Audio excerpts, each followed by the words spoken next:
কি শুরু করলেন ভাই আপনারা? দুহারের মানুষ কি এখন ভাতের বদলে কাচ্চি দিয়ে নাস্তা শুরু করেছে নাকি? What?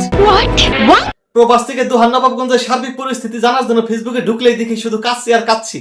Oh shit! ফেসবুকে নিউজ ফিডে খাসির মাংস আর বাসমতি চালের গন্ধে ভাই থাকা যাচ্ছে না। আমি অলরেডি খবর পেয়েছি। আপনারা কাচ্চি খেতে যান নাকি বিরিয়ানির সাথে ফটোশুট করতে যান? মানে এটা কোনো কথা? এখন এমন একটা অবস্থা হয়ে গেছে, কাচ্চির সাথে ছবি না তুললে মনে হয় না যে আমি দুহার নবাবগঞ্জের নাগরিক। আরে কি কন?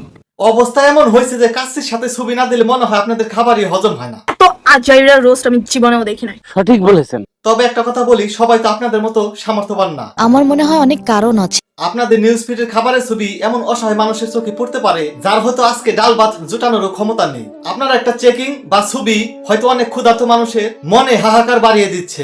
খাবারটা উপভোগ করুন, কিন্তু প্রদর্শনটা একটু কমান। তার থেকে ভালো হয় যদি কোনো গরিব অসহায় মানুষকে একটু খাওয়াতে পারেন। কত প্রদীপ শিখা জ্বালালে জীবন আলোয় দীপ্ত